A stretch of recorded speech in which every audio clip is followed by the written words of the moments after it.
कहाँ है confusion, board पे देखो।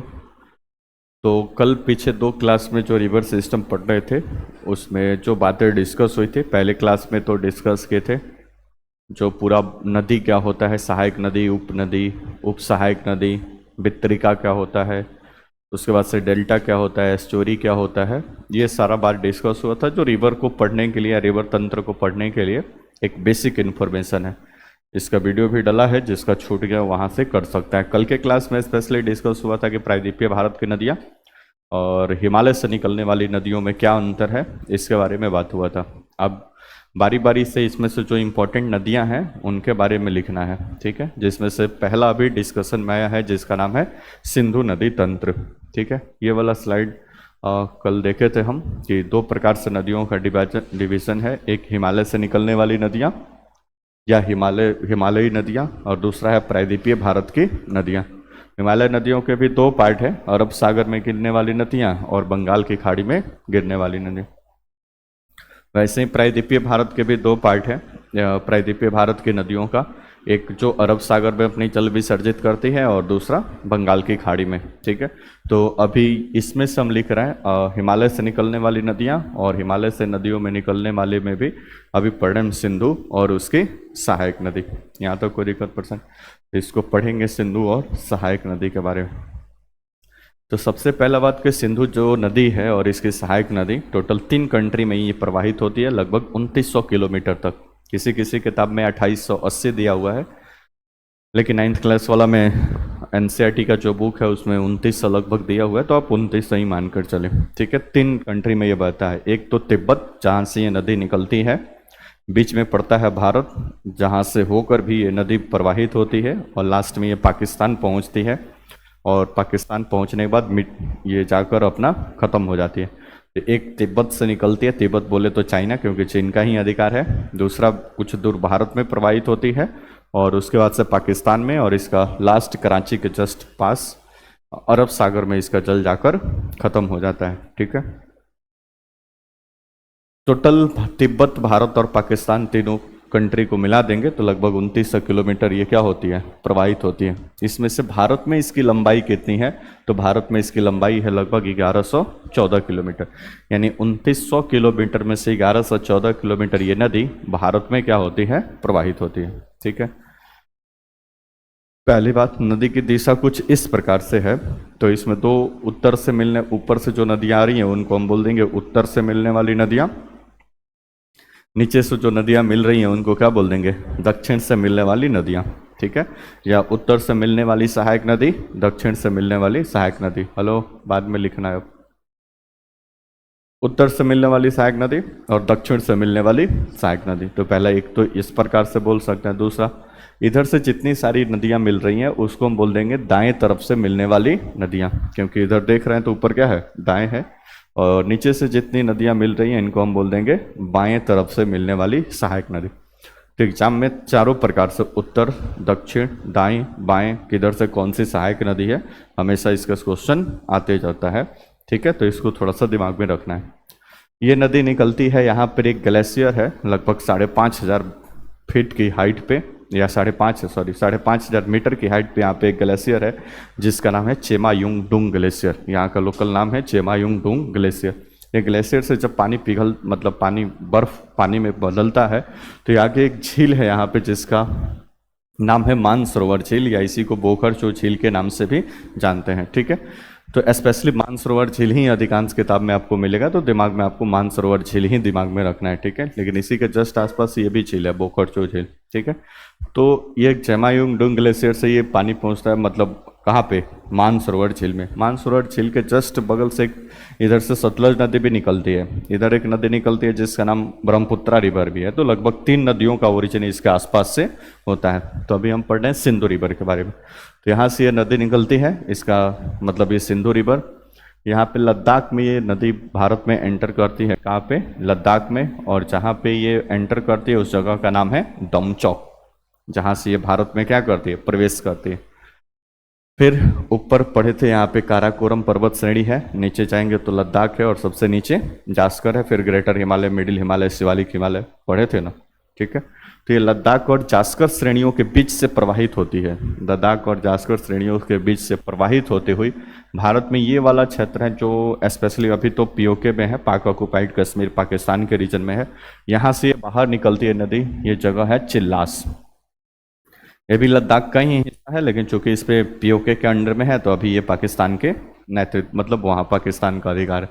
तो चिल्लास से ये नदी बाहर निकलती है, फिर पाकिस्तान के बीचों बीचों, जैसे गंगा नदी को उत्तर भारत का एक काफ़ी बैकबोन माना जाता है, एग्रीकल्चर से लेकर जल परिवहन से लेकर तमाम चीज़ें, मतलब एक प्राणदायिनी नदी, मतलब कि पब्लिक उस पर काफ़ी डिपेंड है, या और इकोनॉमी हमारी ज़्यादा मतलब डिपेंड है, एग्रीकल्चर पूरा डिपेंड है। तो वैसे सिंधु रिवर पाकिस्तान के लिए काफ़ी इंपॉर्टेंस है, क्योंकि उसके बीचों बीच से फ्लो करती है, बहुत सारा यहाँ से एग्रीकल्चर वगैरह पाकिस्तान करता है। तो पाकिस्तान के बीचों बीच से फ्लो करते हुए ये नदी लास्ट में जाके अरब सागर में डेल्टा बनाती है और अपने जल को क्या कर दी है, खत्म करती है।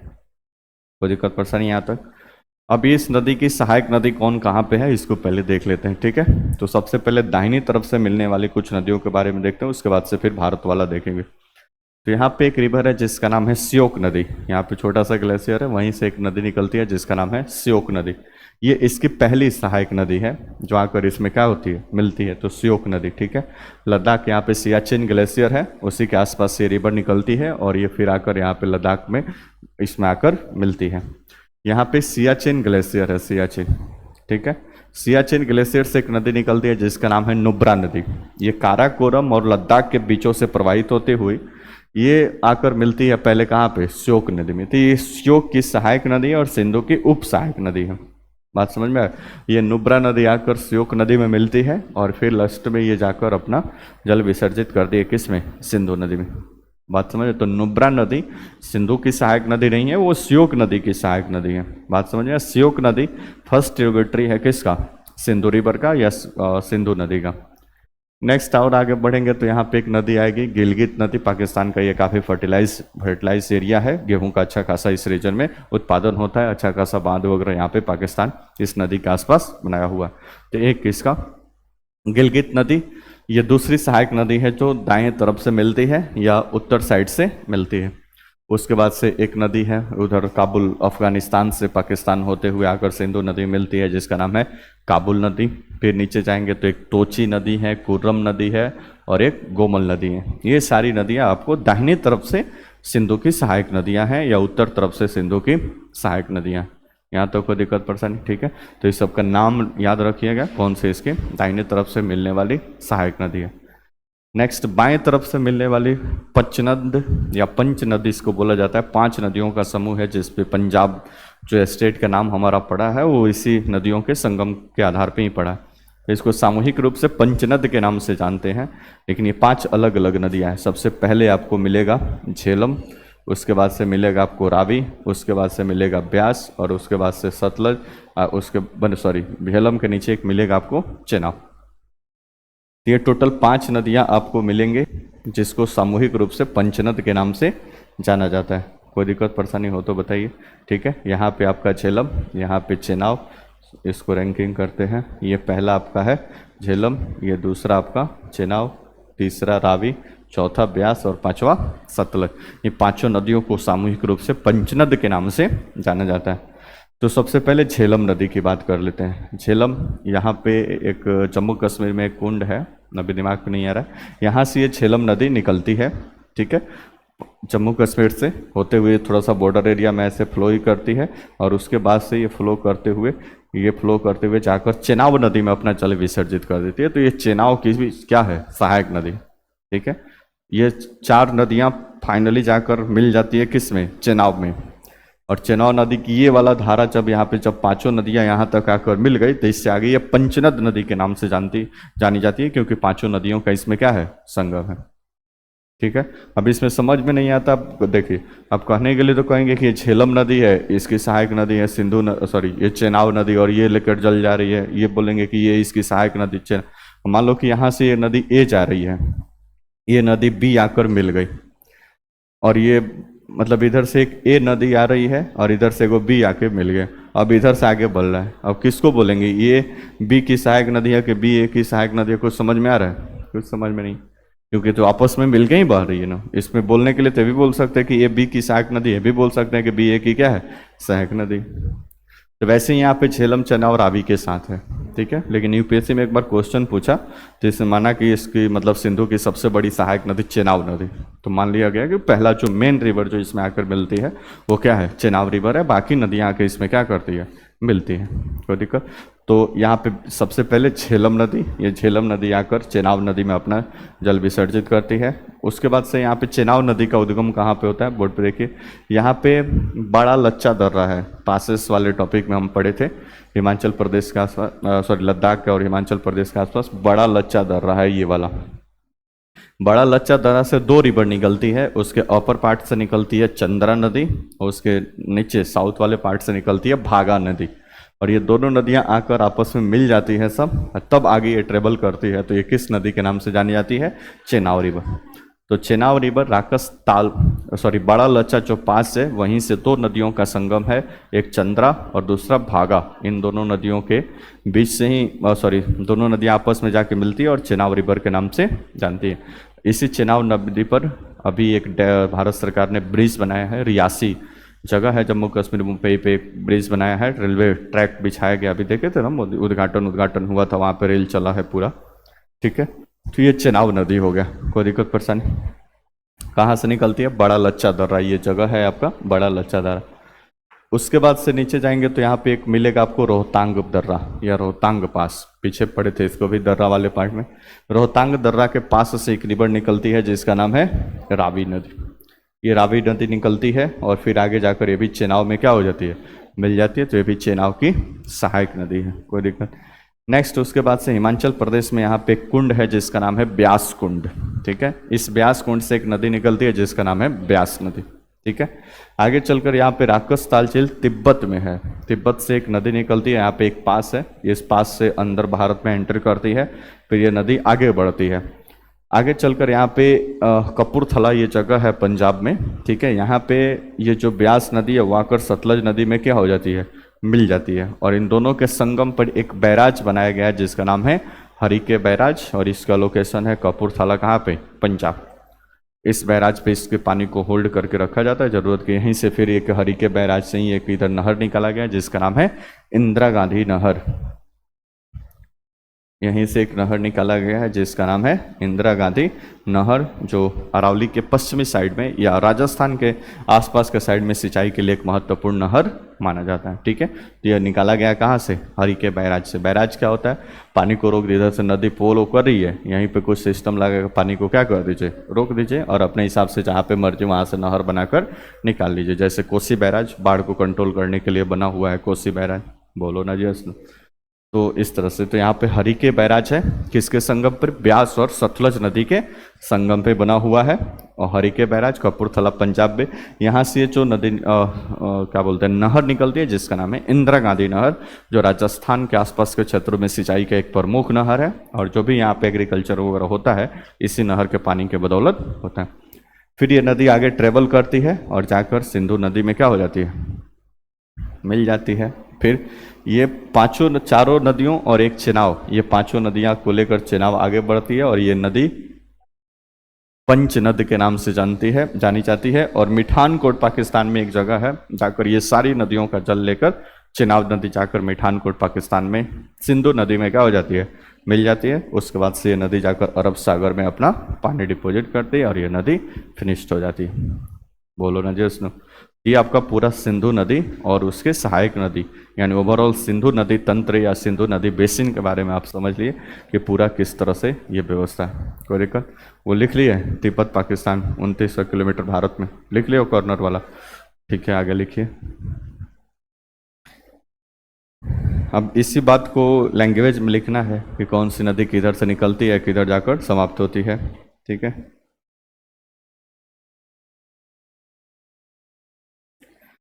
लिखिए उद्गम, सिंधु नदी तंत्र हेडिंग डाले थे, उसके बाद से ये फिगर बनाए थे, उसके बाद से लिख रहे हैं उद्गम, मतलब इस सिंधु नदी का उद्गम कहाँ से है।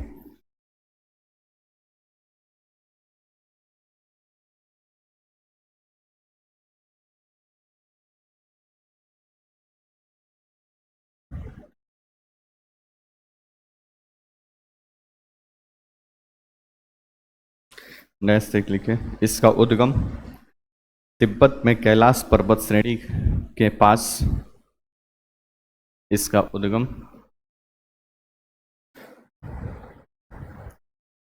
तिब्बत में कैलाश पर्वत श्रेणी के पास, कैलाश पर्वत श्रेणी में, कैलाश पर्वत श्रेणी में बोखरचू के निकट, लिखे हैं बोर्ड पे, बोखरचू के निकट मानसरोवर झील से होता है। बोखरचू के निकट मानसरोवर झील से होता है। मानसरोवर झील से होता है।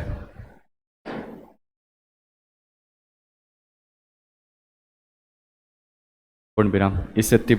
इस नदी को तिब्बत में, इस नदी को तिब्बत में,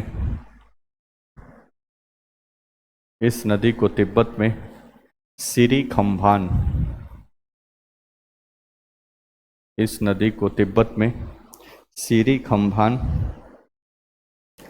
या नहीं एवं शेरमुख के नाम से जाना जाता है। सिरी खम्भान या शेरमुख के नाम से जाना जाता है। शेरमुख के नाम से जाना जाता है।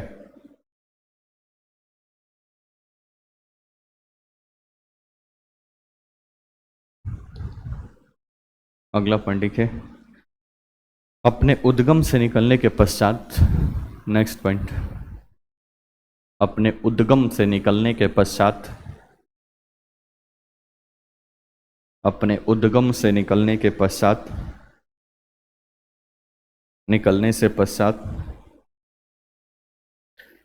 सिंधु नदी, अपने उद्गम से निकलने के पश्चात सिंधु नदी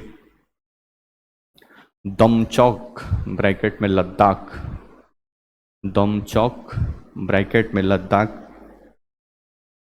लद्दाख में प्रवेश करती है, यानी भारत में प्रवेश करती है।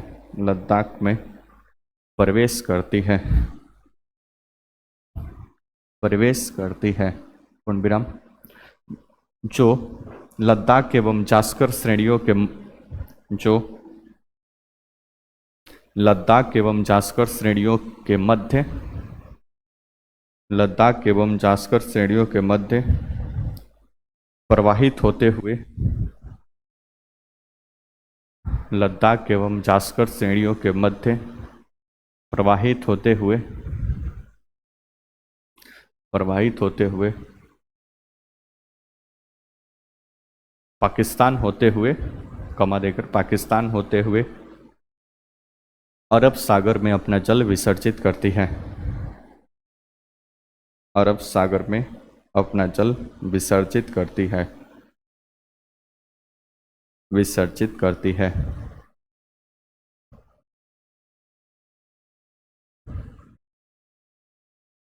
विसर्जित करती है। पूर्ण विराम।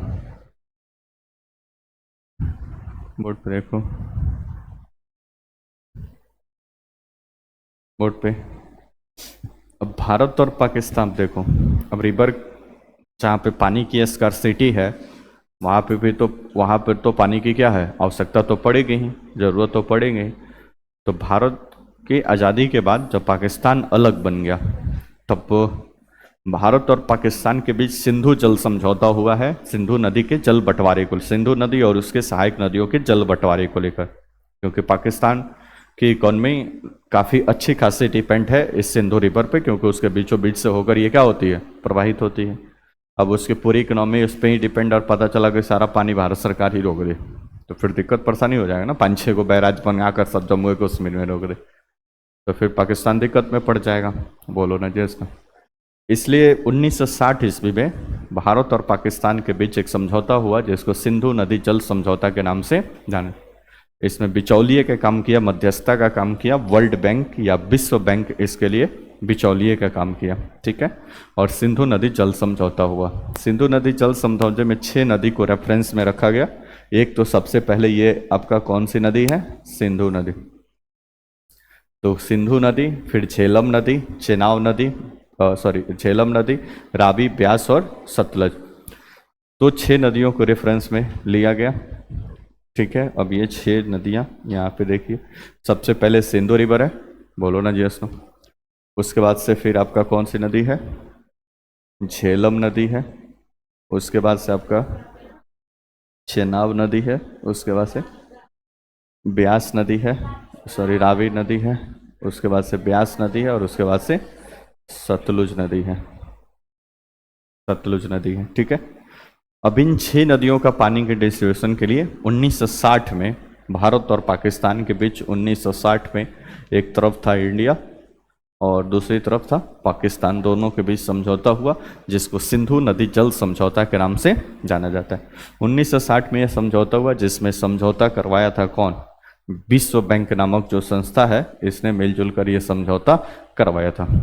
इस समझौते में क्या डिसाइड हुआ? तो ये समझौते में डिसाइड हुआ कि ऊपर की जो 3 नदियां हैं, सिंधु, झेलम और चेनाब, इसमें जो पानी का बंटवारा होगा वो पाकिस्तान एंड भारत के बीच, इंडिया के बीच जो पानी का बंटवारा होगा वो 80:20 में होगा। यानी 80% इसके पानी का, मतलब इन तीनों नदियों के 80% पानी का इस्तेमाल पाकिस्तान करेगा और 20% पानी का इस्तेमाल भारत करेगा। और नीचे की जो 3 नदियां हैं, रावी, ब्यास और सतलुज, इसको बोला गया कि इसमें इंडिया 80% यूज करेगा और पाकिस्तान 20% यूज करेगा। 20 और 80 का मामला बनाया गया। इस प्रकार से यह समझौता फाइनल हुआ और इस समझौते को नाम दिया गया सिंधु नदी जल समझौता। ठीक है, तो पंचनद नदियाँ या जो 5 नदियाँ हैं वो और एक सिंधु रिवर को कंप्लीट करते हुए 6 नदियों के पानी का जल का बंटवारा यहाँ पे किया गया है। ठीक है, तो ऊपर के 3 नदियों में 80-20 का अनुपात, 80% पाकिस्तान, 20% भारत। नीचे के 3 नदियों में 80% भारत और 20% पाकिस्तान। इस तरह से जल का यहाँ पे बंटवारा किया गया। ठीक है, अब आप सोच रहे होंगे सर माप आएगा कैसे? वहाँ पे कोई क्या लीटर लेके बैठा होगा कि 10 लीटर इधर जाएगा, 5 लीटर इधर जाएगा? ठीक है, पानी ठीक ठाक था, पानी रहता है। वो क्यूसेक वगैरह सब टेक्नोलॉजी है जिसके माध्यम से डिसाइड होता है। फिक्स नहीं है कि वहाँ पे बैठा हुआ नहीं 80% चला गया तो फिर रोक दो, अब इससे आगे नहीं जाना है, 20% अपने यहाँ रखना है, ऐसा कुछ नहीं होता है। वो सब आपस में टेक्नोलॉजी को इस्तेमाल करके इन सब का होता है, लेकिन समझौता कुछ इस प्रकार से इसको बनाया गया। कोई दिक्कत परेशानी? लिखिए, इसको लिखिए, नोट करके लिखिए। वर्ष 1960 में विश्व बैंक के सहयोग से, वर्ष 1960 में विश्व बैंक के सहयोग से विश्व बैंक के सहयोग से सिंधु एवं उसकी सहायक नदियों के जल बंटवारे के लिए, विश्व बैंक के सहयोग से सिंधु एवं उसके सहायक नदियों के जल बंटवारे के लिए, सिंधु एवं उसके सहायक नदियों के जल बंटवारे के लिए भारत और पाकिस्तान के बीच समझौता हुआ। भारत और पाकिस्तान के बीच समझौता हुआ। जल बंटवारे के लिए भारत और पाकिस्तान के बीच समझौता हुआ जिसे सिंधु जल समझौता कहा जाता है, जिसे सिंधु नदी जल समझौता कहा जाता है। सिंधु नदी जल समझौता कहा जाता है, कहा जाता है। इसके अनुसार, इसके अनुसार, इसका अनुसार डैश, इसको बना लो, समझ जाओगे नहीं ये इसको बना लो इतना।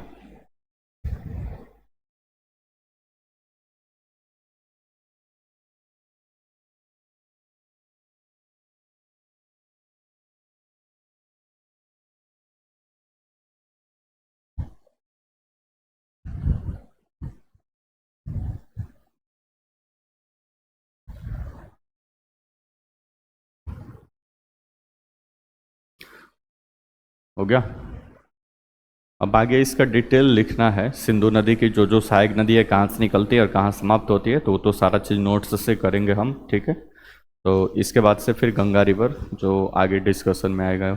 बनाओ पहले इसको।